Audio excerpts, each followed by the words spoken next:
On revient maintenant à notre invitée, Naomi Akakpo. Bonsoir. On le disait tout à l'heure, vous êtes franco-togolaise, vous êtes spécialiste du 100 mètres haies. Vous avez choisi de représenter le Togo, le pays de votre père, aux Jeux Olympiques de Paris. Peut-être une première question pour commencer, avant d'aller plus loin dans l'interview. À quel moment est-ce que vous avez décidé de faire ce choix? Pourquoi et comment?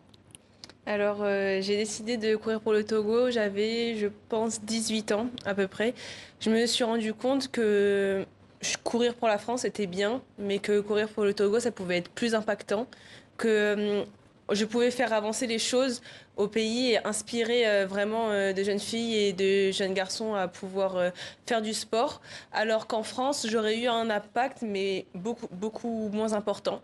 Donc mon envie, c'était vraiment d'inspirer les jeunes générations et de pousser tout le monde à dépasser ses limites. Et puis on a été élevé avec mon petit frère avec cette double nationalité, avec cette double culture. Et c'était important pour moi de pouvoir représenter l'Afrique parce que ça me tenait vraiment à cœur. Alors en août 2022, Jeux de la solidarité islamique en Turquie, vous battez votre propre record lors des séries et ensuite vous décrochez une médaille d'argent, chrono 13,40, une première dans l'histoire de l'athlétisme togolais. Qu'est-ce que ce titre représente pour vous, Naomi? Alors c'était vraiment incroyable. Je m'attendais pas du tout à ce qu'il y ait autant de monde qui soit derrière moi au pays suite à cette médaille. Je réalisais pas l'impact que ça pouvait avoir et je voulais courir pour le Togo pour faire bouger les choses et je me suis rendu compte que cette médaille avait l'effet escompté encore plus que ce que j'imaginais de base. Donc j'étais vraiment super contente et ça m'a motivée. Ça me motive encore quand je m'entraîne pour les compétitions à me dire que quand je gagne vraiment pour les pays, pour tout le monde. Et bah forcément, quand on perd, c'est aussi plus difficile parce qu'on se dit que bah, on déçoit toute une population. Donc voilà, mais c'était vraiment du pur bonheur. C'était un peu comme à Budapest où ça s'est moins bien passé au mondiaux d'athlétisme. Exactement. Vous avez partagé un peu sur les réseaux sociaux cette défaite. Exactement. C'était beaucoup plus dur parce qu'on se dit qu'on est déçu pour nous-mêmes, mais on est aussi déçu pour toutes les personnes qui nous supportent et qui nous regardent courir toute la journée. Alors justement, Naomi, à propos des réseaux sociaux, pour faire de bonnes performances, les athlètes ont besoin de sponsors, hein. Et vous avez fait cette demande, puisque vous en cherchez des sponsors, vous avez fait cette demande sur vos réseaux sociaux, sur LinkedIn précisément. Vous en êtes où aujourd'hui? Je suis toujours en recherche de sponsors. Actuellement, j'ai pas de sponsor officiel. J'ai pu avoir des dons. Merci d'ailleurs à toutes les personnes qui ont pu participer à ma cagnotte.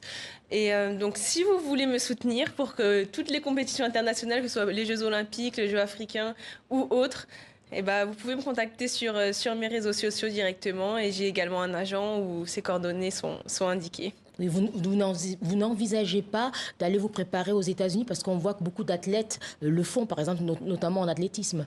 Non, c'est pas dans mon programme. Actuellement, je suis au Crêpes d'Aix-en-Provence avec mon coach qui est Franck Ney. Ça se passe très très bien.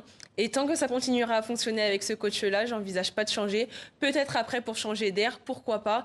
Mais pour le moment, tant que ça fonctionne, je préfère rester là. Naomi Akakpo, vous aurez bientôt, tout bientôt 23 ans. Vous avez commencé le sport à l'âge de 11-12 ans, hein, en banlieue parisienne, vous avez grandi. Mais vous avez aussi un métier, vous êtes nutritionniste, diététicienne spécialisée pour les sportifs de haut niveau. Peut-être pour ceux qui nous regardent sur le continent, comment est-ce que vous avez fait pour cumuler les deux finalement, votre carrière de sportif de haut niveau et apprendre un métier, développer un métier et travailler? Alors, je vais pas vous mentir, c'était assez difficile, mais c'est énormément de discipline et d'organisation pour organiser ces journées, pour pouvoir avoir les cours, avoir les devoirs, avoir le sport. Mais j'y ai cru et j'ai rien voulu lâcher. Du coup, j'y suis allée jusqu'au bout. J'ai dépassé mes limites plus d'une fois. Il y a des moments où je pensais que j'allais pas y arriver, mais je suis toujours allée au bout de moi-même. Et au final, ça a fonctionné. J'ai été diplômée, majeure de ma promo. J'ai pu travailler un petit peu. Bon, là, pour la préparation des Jeux Olympiques, j'ai mis un petit peu de côté ma carrière professionnelle, mais ça me permet quand même de pouvoir y retourner le moment venu. Vous étiez dans une filière mixte, ce qu'on appelle en France sport-études? Non, mon BTS donc de diététicienne ne permettait pas les adaptations pour les sportifs de haut niveau. Ils jugeaient que c'était trop compliqué, qu'il y avait trop d'heures, donc j'avais pas de Donc vous avez suivi. véritablement dû le faire en plus. Exactement. Mais vous avez prouvé que c'était possible. C'est ça. Alors, justement, alors Alors, deux questions en une. Est-ce que vous êtes déjà allé au Togo et quel conseil vous donneriez aux jeunes filles qui veulent sur le continent? J'ai entendu dans une interview que vous dites que c'est assez difficile. Vous donneriez aux jeunes filles pour pouvoir se faire de l'athlétisme, enfin celles qui se passionnent pour l'athlétisme. Quel conseil vous leur donneriez? Alors, je leur dirais de s'informer, aller au niveau de la fédération où il y a des coachs et qu'elles peuvent s'entraîner et d'y croire, de rien lâcher, d'essayer de convaincre leurs proches que c'est possible, de s'en convaincre elles-mêmes, d'aller jusqu'au bout. Et même si c'est pas possible d'aller en club directement, de s'entraîner un peu à la maison et de montrer que c'est possible pour que les gens aussi autour puissent y croire avec elles. Mais surtout, il faut rien lâcher. Vous êtes déjà allé au Togo? Oui, Alors, plusieurs fois. sentiment? Et c'est incroyable. Ça fait vraiment du bien d'être chez soi. Sans être en France. Et je trouve que d'avoir ce côté binational, c'est extrêmement plaisant parce qu'on peut se retrouver dans plusieurs pays et en étant à l'aise et chez soi. Et tout le monde m'a super bien accueilli, que ce soit les citoyens que je connaissais pas forcément ou la fédération, le ministère, le CNO. C'était vraiment génial et j'ai hâte d'y retourner. Le rêve, c'est les JO de Paris? Les JO de Paris, parce que c'est en France justement, d'avoir les deux pays en un, c'est vraiment une chance extraordinaire.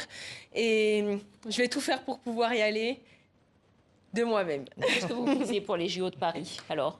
Je vise le plus haut possible. Il faut toujours viser le plus haut possible. Comme ça, même si on ne l'atteint pas, on sera quand même heureux.